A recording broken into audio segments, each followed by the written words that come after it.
Aleluia! Estenda uma de suas mãos para cá, diga: Pastor Donifan, Deus seja com o irmão. Deus seja conosco. Deus abençoe.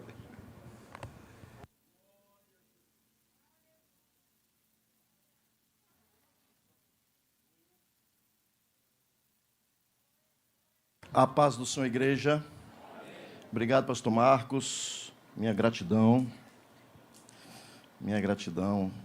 Fico muitíssimo agradecido mesmo pela gentileza, pela confiança. Obrigado, meu irmão. Que o irmão tem tido em me ceder o púlpito. Os irmãos já sabem meu posicionamento. A tribuna, culto de ensino, culto da palavra, é para a presidência. E as pessoas mais próximas da presidência são os pastores de congregação. Então, se há algum pastor, mestre de congregação, a confiança depende da confiança que a presidência tem nesses pastores. E eu me sinto muito honrado por ser uma pessoa que está sempre tendo acesso a essa tribuna. Deus recompense, pastor, amém, em nome de Jesus. Hebreus, capítulo 1.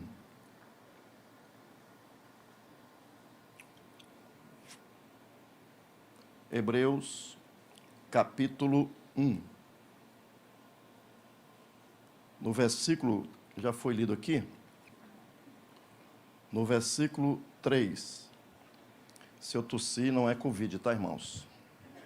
Por favor. Minha garganta tem estado irritada e de vez em quando eu tosso. E às vezes falha até a voz. Mas eu creio que o Senhor me dará vitória. Vamos para Hebreus capítulo 1, versículo 3. Diz assim a palavra de Deus: o qual, sendo o resplendor da sua glória e a expressa imagem da sua pessoa, e sustentando todas as coisas pela palavra do seu poder, havendo feito por si mesmo a purificação dos nossos pecados, assentou-se à destra da majestade nas alturas. Ore comigo, uma oração rápida. Espírito da graça, eis-me aqui, eis aqui o teu povo, o povo que o Senhor dirige, o povo que o Senhor testifica no coração, o povo que vive para fazer a vontade como tu queres, obedecendo em nome de Jesus. Concede-nos graça para falar aquilo que tu colocaste no meu coração, aquilo que tu tens feito arder, que arda também no coração do meu irmão. Que as tuas preciosidades possam fluir da minha boca, de um coração rendido, para a glória do nome de Jesus. E todos dizem? Amém. Por favor, se assente. Eu quero falar sobre 2 pontos aqui nesse versículo que me chamam muito a atenção. Esses 2 pontos têm me inquietado, claro, para o bem. Eu tenho me inquietado com esses 2 versículos, com esse versículo, porque todos nós sabemos que Jesus, ele é a palavra que fez-se carne. Jesus, ele tinha um propósito na sua encarnação. Em Gênesis capítulo 1, no versículo 26 ao 28, diz que ele é a imagem e semelhança. O homem foi criado imagem e semelhança de Deus. Mas Jesus, ele é a realidade dessa imagem. Ele se torna, a palavra encarna e se torna a realidade de Deus. A palavra se encarna em João capítulo 1, versículo 14. Ele encarna. E como ele assumiu, o tabernaculou, ele assumiu a forma humana, Jesus, ele veio cumprir um propósito de Deus. Qual o propósito? Deus, na primeira criação, criou o homem, na primeira criação, a criação se tornou independente, desobedeceu, pecou, e o primeiro Adão, ele perdeu aquilo que Deus colocou nas mãos dele. O poder de governo, de administrar, de procriar a terra. Parece que ele só pensou em procriar a sua imagem e semelhança, mas a imagem do próprio homem com a visão já distorcida. E aí o que é que Deus faz? Deus, no capítulo 3, ele disse que levantaria um que seria da semente da mulher. E esse da semente da mulher, ele é profetizado no Antigo Testamento acerca dele, muitas passagens, mais de 300, cerca de 360 profecias acerca de Jesus. Quando Jesus, ele vem sinalizando, ele vem pontuando acerca das profecias, o que dizia acerca dele, inclusive o propósito da vinda dele.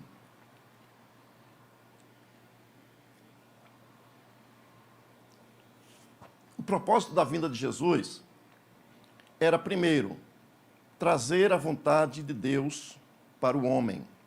Nós sabemos disso quando, algumas vezes, é citado, ele diz da sua própria boca. Em Mateus capítulo 6, ele ensina os discípulos a orarem. E na oração que ele ensina aos discípulos, ele diz: Pai nosso que estás no céu, santificado seja o teu nome, venha o teu reino. Então, um dos propósitos dele é a santificação do nome do Senhor, trazer o reino e seja feita a tua vontade. O segundo propósito é que quando o reino chega, a vontade de Deus é estabelecida. Mas ele também tinha um outro propósito, que era resgatar o vil pecador, resgatar o homem caído em Adão, resgatar o homem caído que não tinha, humanamente falando, solução para ele. O homem estava distanciado de Deus, o homem não agradava a Deus, todos se extraviaram, andávamos segundo o curso da natureza, éramos, por natureza, filho da ira. Nós éramos filhos da ira. Mas Deus, com seu muito amor que nos amou, estando nós ainda mortos em delitos e pecado, ele olhou para nós. Quando é que ele olha para nós? Quando ele envia Jesus, o seu filho, o filho unigênito. Então, quando ele envia Jesus, a Bíblia diz que Deus amou o mundo, os homens, de tal maneira que deu o seu filho unigênito para que todo aquele que nele crê não pereça, mas tenha a vida eterna. A Bíblia diz que Deus prova seu próprio amor para conosco, em que Cristo morreu por nós, sendo nós ainda pecadores. Então, Jesus, baseado em 1 João capítulo 2, ele morreu pelo mundo inteiro. Em Romanos capítulo 5, a Bíblia diz que ele morreu pelos ímpios. Então ele morreu por todas as classes de pessoa e morreu por todos os tipos de pessoa. Enfim, ele morreu pela sua criação caída para resgatar e tornar essa criação de volta para Deus. Ele paga o preço pelos nossos pecados na cruz do Calvário. Ele, além de pagar o preço pelos nossos pecados na cruz do Calvário, o seu sangue vai se escorrendo e vai até o chão. Jesus está pagando o preço pela terra que só produzia então espinhos, cardos, por causa do pecado do homem. O homem suava, mas lá no Getsêmani, Jesus, ele estava suando. Enquanto suava, a Bíblia diz que houve uma hematidrose. Então, o seu sangue se misturou com o suor e se tornaram como grandes gotas de sangue. Jesus estava pagando preço pela terra que ele criou. Jesus estava pagando o preço do trabalho do homem. Deus está em Cristo Jesus restaurando toda a humanidade. Então, Jesus veio como nós sabemos, Jesus ele é profeta, sacerdote e rei. Como profeta, ele viveu aqui nesta terra. Como profeta, ele anunciou as coisas que aconteceriam. Em Mateus 22, em Mateus 23, ele diz que eis que a vossa casa ficará deserta, até que digais bendito aquele que vem em nome do Senhor. Então Jesus, ele era profeta. Jesus veio exercer o ministério de profeta. No capítulo 24, ele deu um discurso muito duro e ele chama os fariseus de: ai de vós, fariseus hipócritas. E ele começa a falar sobre, em Mateus 23, e agora no Mateus 24, ele responde a 3 perguntas dos discípulos. Naquelas 3 perguntas, Jesus tinha dito no capítulo anterior que a casa ia ficar deserta. Então, no capítulo 24, os discípulos perguntam: quando serão estas coisas? Quando a casa vai ficar deserta, quando o templo será destruído, quando eles mostram o templo para Jesus, e de Jesus disse: esta casa vai ser destruída, não vai ficar pedra sobre pedra. Então Jesus está dizendo que não vai ficar pedra sobre esta casa. Então Jesus ministra uma palavra profética e eles querem saber quando vai acontecer essa profecia. Segundo, Jesus como profeta, ele disse: primeira profecia, não ficará pedra sobre pedra. Segunda profecia, acerca de Israel, e dize-nos quando serão estas coisas, que sinal, no singular, haverá da tua vinda e do fim do mundo, ou seja, da era. Jesus está respondendo essas três perguntas, e quando você lê Mateus 24, você fica fascinado com a visão que Jesus tem, uma visão profética, uma visão de mundo, uma visão cristocêntrica, uma visão teontológica, uma visão da eternidade, uma visão do futuro, uma visão da história. Jesus fala de coisas que nunca ouviu-se falar da forma que ele falou. Ele falou baseado nos profetas. Então ele é o profeta de Deus para a humanidade, o verdadeiro profeta, o profeta por excelência. Moisés chegou ao ponto de dizer acerca dele: o Senhor levantará, no caso Javé,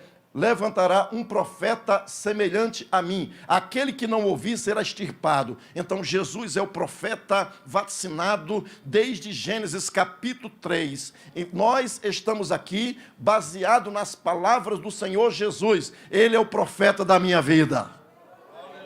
É Ele que tem profetizado sobre a sua vida, é Ele que tem profetizado sobre a igreja. A igreja é dele, a igreja não é minha, eu não tenho igreja, a igreja é dele. Eu sou membro do corpo dele, eu sou edifício que ele está edificando através do Espírito Santo. Se você pertence à igreja, diga glória a Deus. A segunda coisa que nós observamos é que ele é sacerdote. E como sacerdote, nós encontramos aqui nesse versículo, veja o que diz o versículo 3, o qual, sendo o esplendor da sua glória e a expressa imagem, não dá tempo de falar sobre imagem aqui, da sua pessoa, e sustentando todas as coisas pela palavra do seu poder, havendo feito por si mesmo a purificação dos nossos pecados. Então, o primeiro ponto que nós podemos observar aqui acerca dessas duas sentenças: ele efetuou a nossa redenção. Diga, Jesus já pagou o preço pela minha salvação. Aleluia. Ele é o sumo sacerdote da nossa confissão, como diz no capítulo 3. A Bíblia diz, e claro que o escritor aos Hebreus, eu já disse aqui também, que a carta aos Hebreus é considerado o quinto evangelho. A carta aos Hebreus é considerado Está com medo, irmão? Acredite no pastor. Eu não estou sozinho nessa fala, não. Tem muitos exegetas, teólogos, historicistas, historiadores sobre isso, confirmando isso. Veja, Hebreus é considerado o quinto evangelho.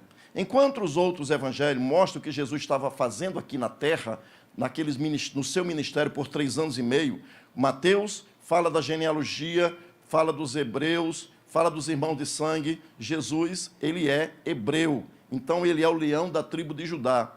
Mas Jesus, ele foi apresentado por Marcos como um servo, o servo sofredor. Então Jesus, ele é o servo sofredor de Marcos. Em Lucas, o doutor Lucas está escrevendo para Teófilo, que é grego, e ele está apresentando Jesus como um homem perfeito. E quando nós olhamos para João, João começa lá em cima, mas a águia desce, a face de águia ali, começa em cima e a revelação desce e se materializa, toma forma, mas todos os 4 evangelhos, tanto os sinópticos como o evangelho de João, são evangelhos que falam do ministério, da vida e do ministério terreno de Jesus aqui nessa terra. Quando nós olhamos para a carta aos Hebreus, nós não olhamos para Jesus realizando a sua obra aqui na terra. A obra de Jesus é a obra, por isso que ele faz um parentético, né? Ele faz o escritor aos Hebreus, ele faz um paralelo entre o sacerdócio levítico e o sacerdócio de Melquisedeque, de Cristo, que é semelhante, e não o mesmo, mas semelhante ao sacerdócio de Melquisedeque. Quando nós olhamos para Jesus, a Bíblia diz, eu vou aqui pedir a sua ajuda, vou ler aqui o texto, veja no capítulo 8, no versículo de 1 a 4, veja o que diz aqui. Capítulo 8, versículo de 1 a 4 diz assim: ora, a suma do que temos dito é que temos um sumo sacerdote tal que está assentado nos céus, à destra do trono da... Então, esse sumo sacerdote está onde, irmãos? Está onde, igreja? No céu. E qual a posição dele? Está assentado à destra do trono. De quem? Da majestade. A majestade está se referindo a Deus Pai, o Criador, o Senhor de todas as coisas. E quando Jesus é apresentado aqui, olha o que diz o versículo 2. Esse sumo sacerdote, ele está à direita do trono. Mas quando ele está à direita do trono, esse sumo sacerdote, no versículo 2, está dizendo que ele é o ministro. Quantos estão entendendo? Jesus, o homem Jesus, o Cristo, o Messias de Israel, o Salvador do mundo, como disse o povo lá de Samaria, nós sabemos que este é o Salvador do mundo, que tu és o Salvador do mundo. Então, quando nós olhamos para Jesus, que morreu, foi por crucificação, foi sepultado e ressuscitou, ele efetuou a redenção e hoje ele é o sumo sacerdote e está exercendo o seu ministério no céu. Fala aí para o teu irmão, meu irmão. Fala aí, meu irmão. Jesus tem ministério. E o ministério está no céu. O serviço de Jesus hoje, meu irmão, é no trono. É ao lado do trono, ou seja, na majestade. O ministério do santuário e do verdadeiro tabernáculo. Porque ele está mostrando que existe um tabernáculo terreno, existe um tabernáculo que era o ministro, ou seja, o sumo sacerdote era humano, que o sumo sacerdote vivia aqui e morria, e quando acabava o período dele, esse ministério nunca parava. Acordava, está lá o sumo sacerdote. Todo ano tinha que oferecer purificação por ele e tinha que oferecer sacrifício pela nação. Mas Jesus, a Bíblia menciona que ele subiu ao céu. A Bíblia diz que ele foi, no Salmo 24, claro que tipologicamente, Jesus, ele está sentado, ele entrou no céu, foi recebido no céu e está sentado à destra da majestade. Agora veja o que diz aqui ainda no versículo 2. Ministro do santuário e do verdadeiro tabernáculo. Então quer dizer que aqui não era o verdadeiro. Era uma sombra. Obrigado, pastor. O tabernáculo terreno era uma sombra. O verdadeiro, irmão, está onde? No. E quem é o ministro? E quem é o sumo sacerdote? Agora veja o que diz aqui. Do verdadeiro tabernáculo, o qual o Senhor fundou, e não o homem.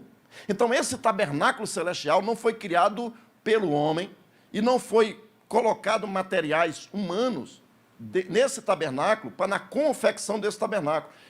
O de Moisés foi feito por homens. Eram materiais terrenos, eram materiais humanos. E Jesus veio, e a Bíblia diz aqui, olha o que diz aqui, porque, versículo 3, porque todo sumo sacerdote é constituído para oferecer dons e sacrifícios, por isso era necessário que este também tivesse alguma coisa para oferecer. Jesus tem dons, a Bíblia diz no Efésios capítulo 4, versículo 11, versículo 8 em diante, a Bíblia diz que subindo ao céu, levou cativo o cativeiro e deu dons aos homens. A igreja, meu irmão, está cheio de dons de Cristo. Apóstolo, profeta, evangelista, pastores, mestres, são os dons de Cristo. A Bíblia diz que quando nós amamos uns aos outros, as pessoas veem Jesus em nós, e nisto todos conhecerão que vocês são meus discípulos, se vos amardes uns aos outros. Então, o amor de Deus está derramado em nossos corações pelo Espírito Santo que nos foi dado. A Bíblia diz que ele mandou o Espírito Santo é um dom do Pai e do Filho. O Espírito Santo foi enviado porque Jesus rogou ao Pai, e o Pai enviou o outro Consolador para que fique conosco para sempre.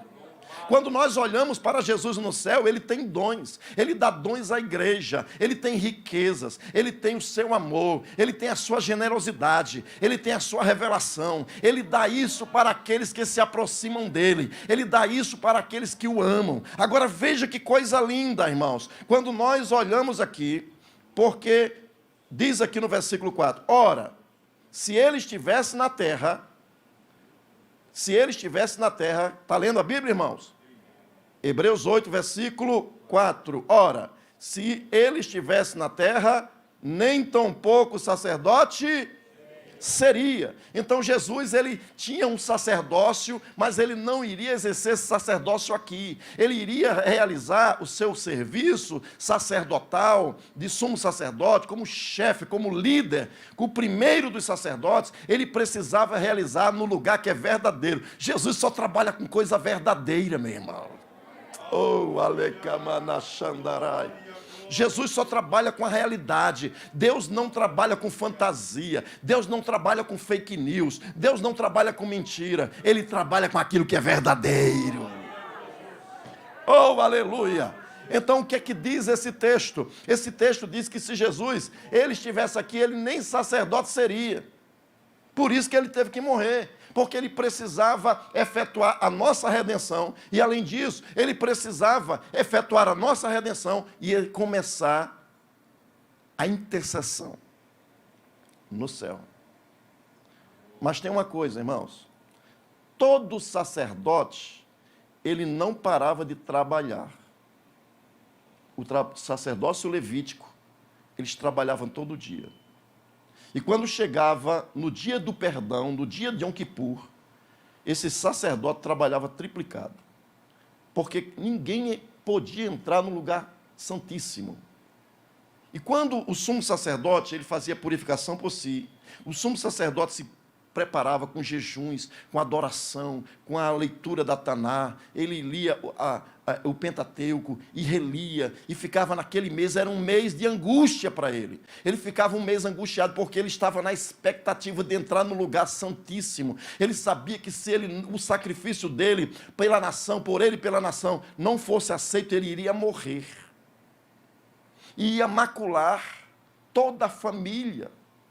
Se ele morresse ele morreria por causa dos pecados. Se ele morresse é porque ele não tinha sido aceito. Se ele morresse é porque a nação de Israel estava reprovada. Então, quando ele entrava, ele matava o cordeiro, fazia purificação por ele, fazia purificação, e quando ele entrava no lugar santo, ele pegava o incenso, jogava dentro, em cima do incensário. Ele pegava o incensário menor, aquele que era móvel, ele jogava brasa, tirava ali do incensário, ele entra, e no Santo dos Santos, ele entrava e já jogava mais incenso. A cinza, a fumaça tomava conta de todo o ambiente, e ele entrava de frente, compungido, com o olhar para baixo, ele entrava humildemente, ele entrava reconhecendo a sua impossibilidade de agradar a Deus por suas forças, por seus próprios méritos. Então, quando ele entrava, ele colocava o candelabro, levava para dentro do lugar santíssimo. Ele saía e defumava todo o ambiente. Ele voltava, ia lá no lugar onde estavam os cordeiros sendo mortos. E ele pegava,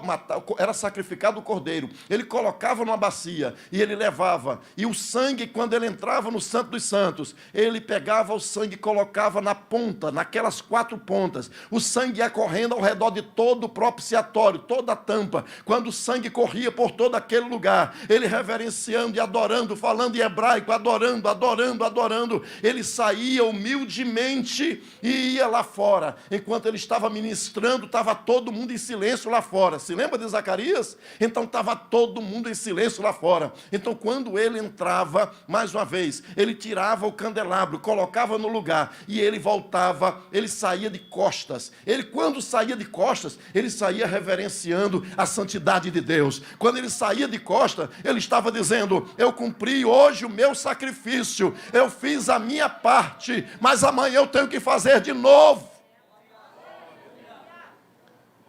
Jesus, ele morreu, foi sepultado, mas ele tinha um propósito: resgatar o homem da perdição dos pecados. Quando nós olhamos para o que Jesus fez,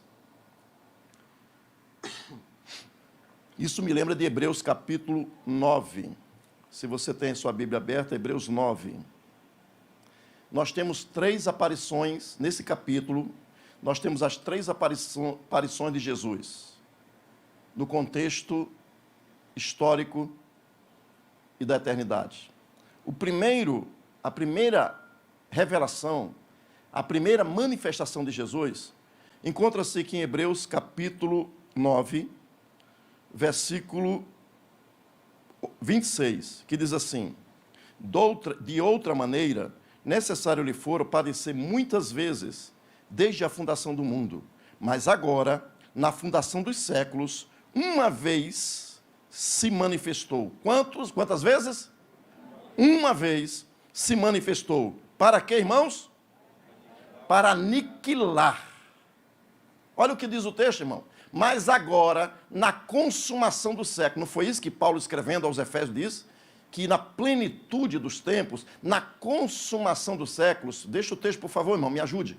Da consumação do século, diz aqui o texto sagrado de Hebreus capítulo 9, versículo 26, que para aniquilar o pecado pelo sacrifício de si mesmo. O que é que nós lemos em Hebreus capítulo 1, versículo 3? Que ele fez exatamente isso. Hebreus capítulo 1, no versículo 3, olha o que diz aqui, vou aqui ler para vocês. Diz aqui: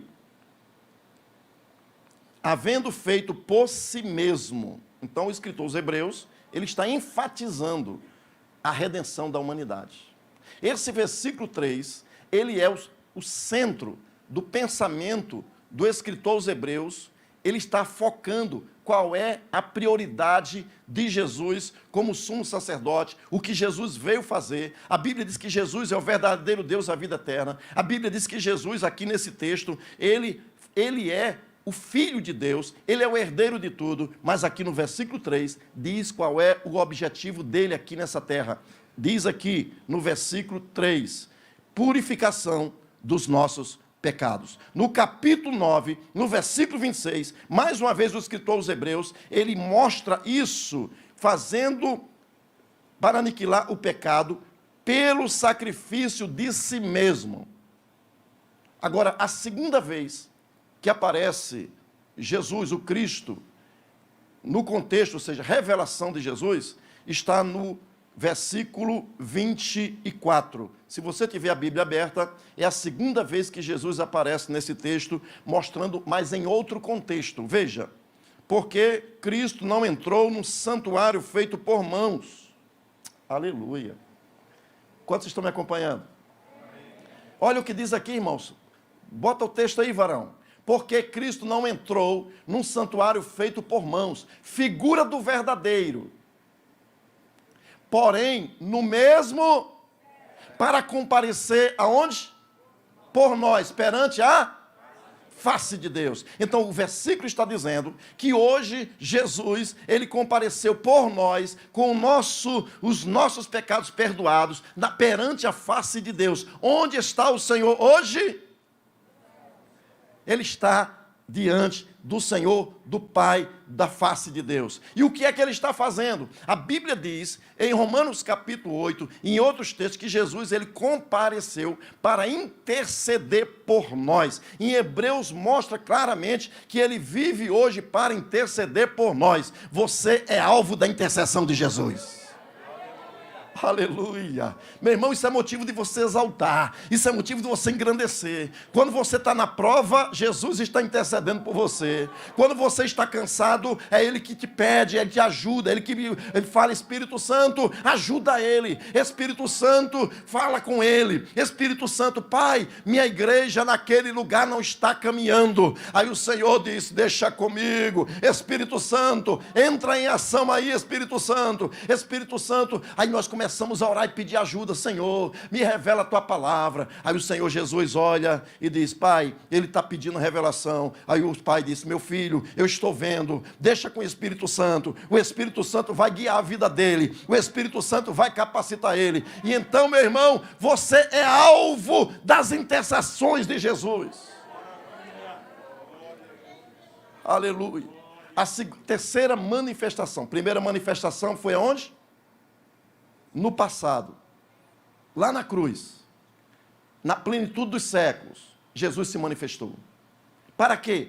Para redimir-nos dos nossos pecados. para nos comprar para Deus. A segunda manifestação, ele está à direita do Pai. Ele está diante da face do Pai. Como nós lemos em Hebreus capítulo 8, ele está à direita do trono da majestade. Mas agora, veja isso, irmãos. Olha o que diz o versículo 28. A terceira revelação. Isso já é no futuro. Porque a primeira é lá na cruz, no passado. A segunda é agora, o que ele está fazendo hoje na eternidade. E a terceira é no futuro. Olha para o versículo 28. Assim também Cristo, oferecendo-se uma vez para levar os pecados de muito. Então, oferecendo-se uma vez. Quando foi que ele ofereceu?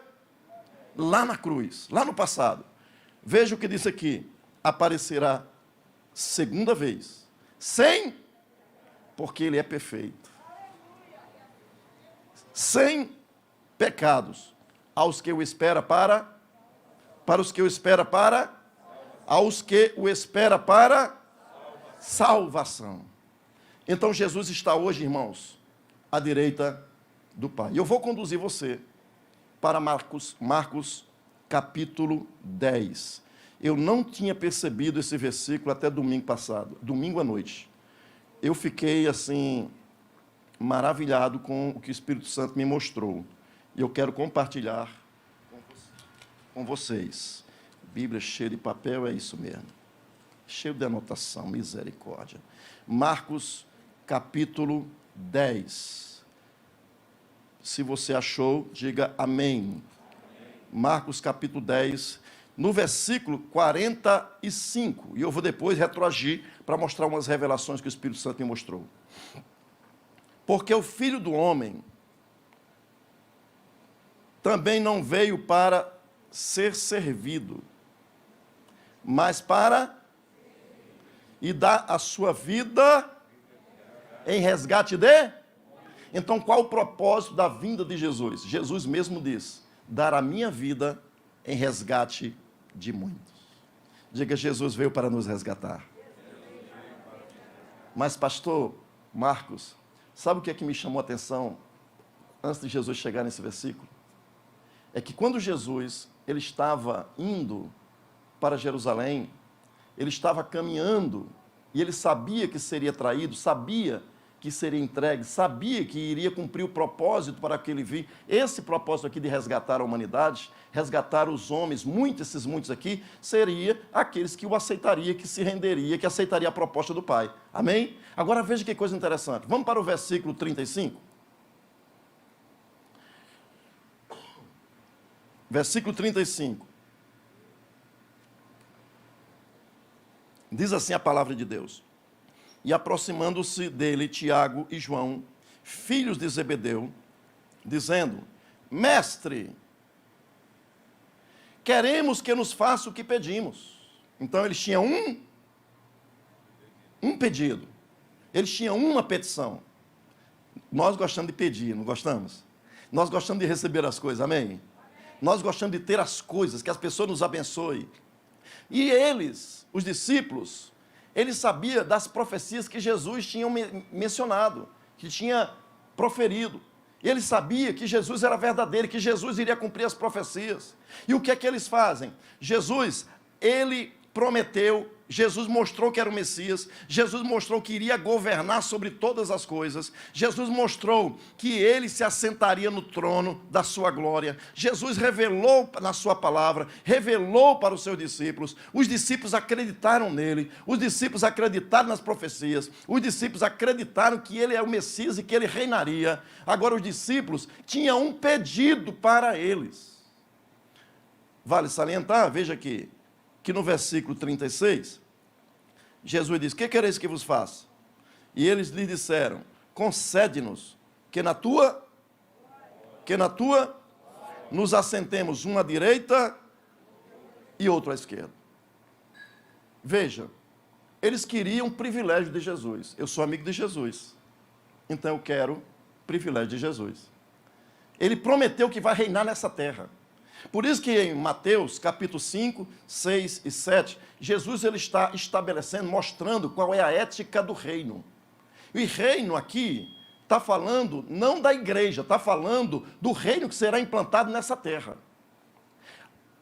A ética as leis do reino, Jesus já estabeleceu em Mateus capítulo 5, 6 e 7. Serão as leis, ou a lei estabelecida por Cristo, quando ele vier reinar aqui na terra no milênio. Está lembrado do que nós lemos, Hebreus capítulo 9, versículo 28? Ele aparecerá segunda vez sem pecados aos que o esperam para a salvação. Agora, o espera para a salvação, porque ele só vai se manifestar depois da grande tribulação. Ele só vai se manifestar depois de Mateus capítulo 24. Mateus 25, nós temos as bodas. No capítulo, as 10 virgens, ali se fala das bodas. No capítulo 25, e quando mais à frente, ele está falando que ele está dando, ele está fazendo a prestação de contas com aquelas pessoas que trabalharam para ele aqui na terra.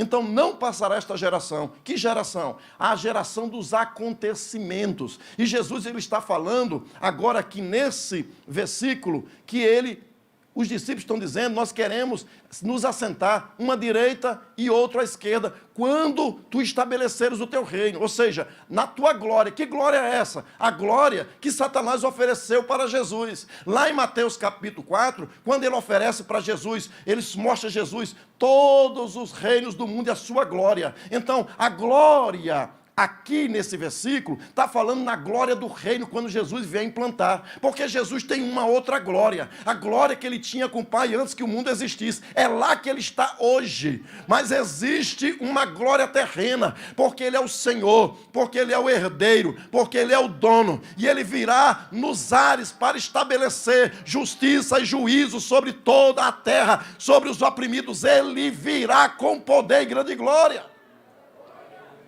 Quando ele vier, ele vai assentar-se e vai colocar o trono da sua glória.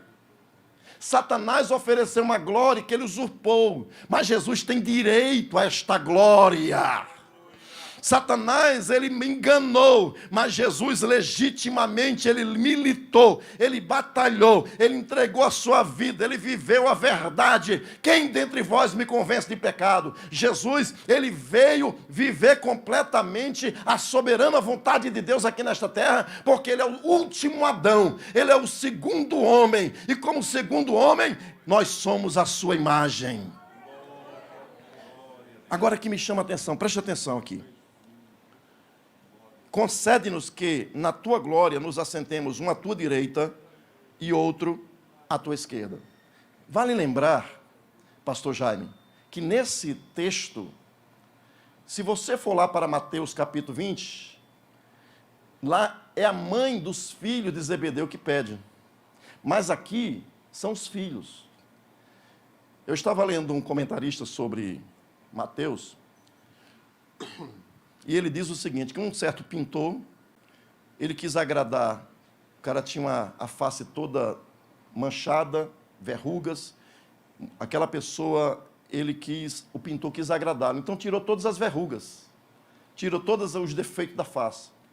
E quando levou para o homem que representava aquele quadro, aquela pintura, ele disse, não, pode voltar e colocar a realidade que eu sou. Eu tenho verrugas, eu quero as verrugas no meu quadro. E ele voltou e foi consertar. Mateus quis preservar a imagem dos dois apóstolos. Marcos é o quadro real, mostrou de fato o quadro com as rugas. Mas o que é que eles pedem? Eles pedem sentar à direita e outro à esquerda. Quando eles falam isso, Jesus disse, vocês não sabem o que estão pedindo. Não tem coisa que a gente pede que não sabemos o que...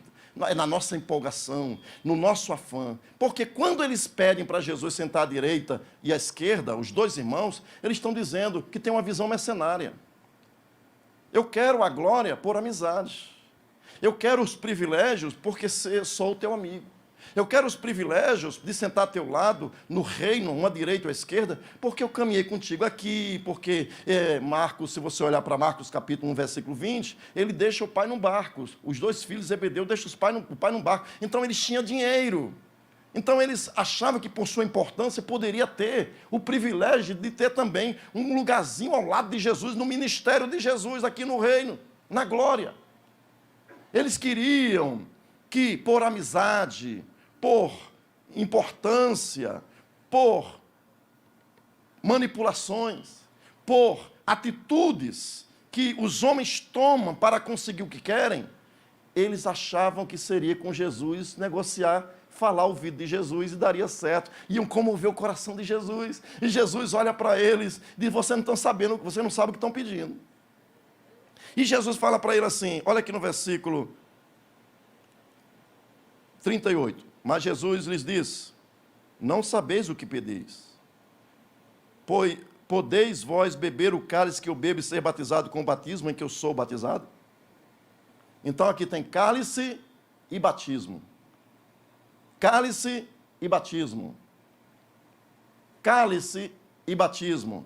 Cálice é quando um rei, ele na mesa, um amigo dele sentado ao lado, ele aprova alguma coisa e dá o cálice dizendo, você tem direito a isso, eu vou permitir você. E paga uma missão para aquela pessoa. Quem é militar sabe muito disso. E então, aqueles amigos do rei recebem o cálice dizendo, você é meu amigo, você tem uma aliança comigo, você vai passar por experiências que eu vou te dar por causa da missão que você tem. Agora, quando diz aqui batismo, está se referindo a experiência, mergulhos, experiências, mas Jesus está falando de algo mais. Jesus está falando de uma experiência do caminhar em sofrimento. Por isso Pedro diz que ele deixou exemplo para que sigamos as suas pisadas. Por isso Pedro disse que para isso também foi chamados. Nós fomos chamados para sofrer por Cristo. Agora, quando nós sofremos por Cristo aqui nessa terra, meu irmão, sem negar a fé, sendo vaso de honra, não sendo vaso em desonra, Ele não vai nos negar diante do Pai. E Jesus diz aqui, e eles disseram, podemos. Jesus, porém, disse-lhes, em verdade, vós bebereis o cálice que eu beber, e sereis batizados com o batismo que eu sou batizado. Agora veja a palavra sábia de Jesus. E é isso aqui, irmãos, que eu vou começar a seguir aqui para o meu encerramento. Veja, Jesus diz aqui para eles, mas assentar-se à minha direita e à minha esquerda não pertence a mim concedê-lo. Mas isto é para aqueles a quem está... Me ajude. Isto é para aqueles que está reservado. E quem isso está reservado para quem? Agora é que está o negócio, porque Jesus vai dar o segredo para os discípulos aqui. Jesus disse primeiro, cálice e batismo. Está falando de missão, está falando de sofrimento. Mas eles queriam coroas, eles queriam o aplauso, eles queriam a honraria, eles queriam, por causa da amizade, direito a posições e ministérios. Não tem gente hoje que faz assim? Quando chega na época, pastor, quando chega na época de consagração, o que aparece de amigos, o que aparece de gente, pastor, vamos na churrascaria comigo, pastor, olha, e quer levar para tudo quanto é canto, por quê? Porque querem manipular. Mas com Jesus não existe manipulação. Aí o que é que Jesus diz? Isso é para quem está reservado. Agora, quem são os reservados? Primeiro, missão. Segundo, sofrer pela causa. Isso aqui, irmãos, é muito oportuno, pastor Marcos. Isso é muito oportuno para o que nós estamos vivendo hoje. As pessoas não querem a missão. As pessoas não querem carregar o fardo. As pessoas querem a carga, ou seja, querem o cargo, mas não querem a carga. As pessoas querem exatamente o título, mas não querem o sofrimento de levar a causa, de levar a arca, de levar nos ombros a arca. Nós precisamos aprender a viver levando a arca nos nossos ombros. E diz aqui Jesus, diz aqui, é para quem está reservado. E os 10, tendo ouvido isto, começaram a indignar-se contra Tiago e João.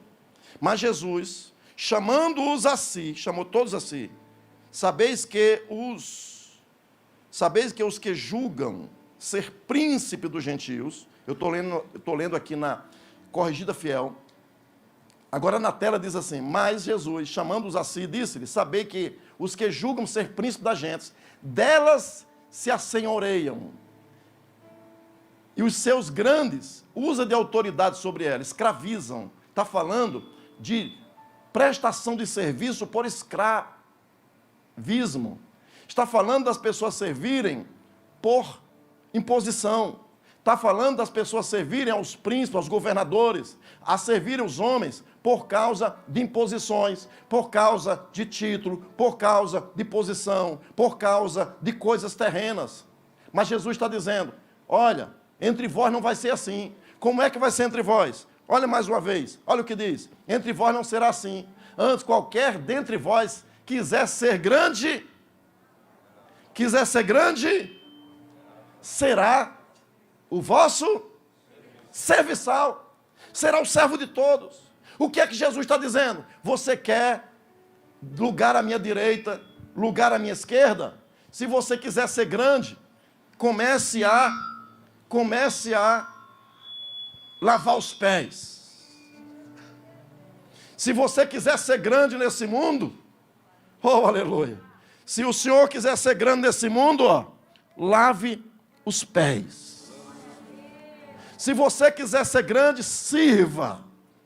Se você quiser ser primeiro e ter direito de sentar à minha direita, sirva. Eu estou dando uma missão para você, missão de serviço. Eu estou dando uma missão para você. Seja o serviçal de todos. Se você quiser primeiro lugar à minha direita, é para quem está reservado. Para quem está reservado, Jesus? Para quem é o serviçal de todos. Para quem está reservado, Jesus? Nós temos aí, primeiro, é para quem está reservado. Quem quiser ser grande, seja o servo de todos. Versículo seguinte, olha o que diz. Mas dentre vós não será assim. Qualquer que entre vós quiser ser grande, será vosso serviçal. Versículo seguinte, perdão, estava lá. E qualquer que dentre vós quiser ser o primeiro, será... Tudo que Jesus está falando está relacionado a serviço. Primeiro ele fala, quer ser grande? Seja serviçal de todos. Depois ele diz aqui, no versículo que o irmão colocou aí, isso, obrigado. Qualquer que dentre vós quiser ser o primeiro, seja... Volta lá, varão, versículo 44. Quem quiser ser o primeiro, seja o servo de todos. Então ele está falando de grandeza humana e está falando de primeiro. Eles queriam o primeiro lugar, os dois primeiros lugares. Um queria, está dizendo, eu quero o primeiro lugar, eu quero ter eminência, eu quero prioridade. Jesus está dizendo, então vá cumprir a missão do serviço. Jesus está dizendo, você quer ser o primeiro? Então seja servo de todos. Só está reservado para sentar à direita ou à esquerda para quem está reservado. Quem é? É quem passar por esse processo com fidelidade. Aleluia. É quem passa pelo processo com fidelidade. É quem se coloca à disposição do Espírito Santo de Jesus por amor a Jesus. É quem serve por amor. Vamos para Apocalipse, no capítulo 1. Apocalipse, capítulo 1. Ajuda, Jesus, já acabou meu tempo. Diz aqui Apocalipse, capítulo 1. Olha o que diz aqui. Eu, João, que também sou vosso irmão e companheiro na...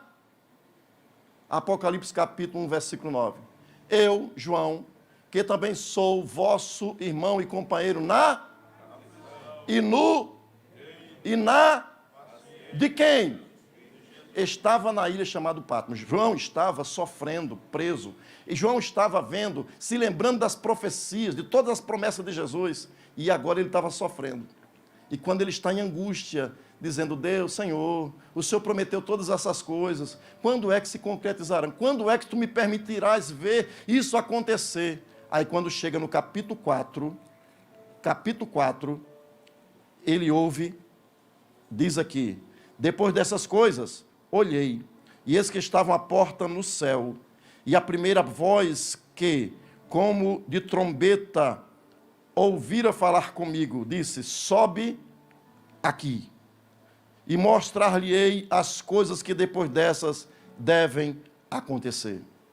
Porque quando ele olha, ele tem uma promessa do capítulo, termina o capítulo 3 com uma promessa Diz aqui: ao que vencer, lhe concederei que se assente comigo no meu trono, assim como eu venci e me assentei com meu Pai no seu trono.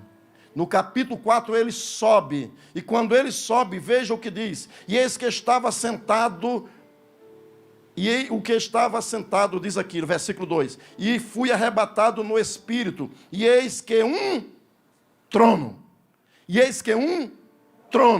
estava posto no céu, e um assentado sobre o trono. E o que estava sentado sobre o trono, versículo 3, e o que estava assentado sobre o trono era na aparência semelhante a pedra, jaspe, sardônia, e o arco celeste estava só ao redor do trono, e era semelhante a esmeralda. Capítulo 5 eu encerro. Capítulo 5, olha o que diz o capítulo 5. Diz aqui, capítulo 5, versículo 1. Depois dessas coisas, olhei, e eis que estava uma porta aberta no céu, e vi na destra do que estava sentado sobre o trono um livro, escrito por dentro e por fora, selado com 7 selos. E vi um anjo forte bradando com grande voz: quem é digno de abrir o livro e de desatar os seus selos? E ninguém no céu, nem na terra, nem debaixo da terra podia abrir o livro, nem olhar para ele. E eu chorava muito, porque ninguém fora achado digno de abrir o livro, nem de olhar, nem de ler, nem de olhar para ele. E disse-me um dos anciãos: não chores, eis aqui o leão da tribo de Judá, a raiz de Jessé, que venceu para abrir o livro e desatar os seus 7 selos. Versículo 6, e disse-me o ancião: olhei, esse que estava no meio do trono e dos 4 animais viventes, e entre os anciãos um cordeiro. No versículo anterior é um leão que venceu, mas aqui é um cordeiro, como havendo sido morto, e 7 pontas, 7 olhos, e os 7 são os 7 Espíritos de Deus enviados a toda a terra. Versículo 8, quem são essas pessoas? E havendo tomado o livro, os 4 animais e os 24 anciãos prostraram-se diante do cordeiro, tendo todos eles harpas e salvas de ouro, cheia de incenso, que são as orações do santo. No versículo seguinte, diz assim, versículo 9, e cantavam um novo... Quem canta novo cântico? Quem canta novo cântico? Moisés cantou um cântico novo, sim ou não? Não. Não. Quem canta cântico novo? Anjo canta cântico novo? Não. O único povo que canta um novo cântico, que tem cântico novo na boca, é a igreja, por causa da redenção. No céu, esse grupo que está aí representa a igreja que estará no céu. E diz o texto: digno é de tomar o livro e de abrir o selo, porque foste morto e com teu sangue compraste para Deus. Na Bíblia corrigida fiel diz: nos compraste para Deus. A Padre Mato Soares diz: nos compraste para Deus. E teu sangue compraste para Deus homens de toda tribo e língua e povo e nação. Versículo 10. E para o nosso Deus os fizeste. Mas na corrigida fiel e nas outras dizem: nos fizeste reis e sacerdote. E eles, nós, está escrito, nós reinaremos sobre a terra com o Senhor. Aleluia. Ele já nos resgatou com o seu sangue. Ele vai voltar para cumprir a sua palavra.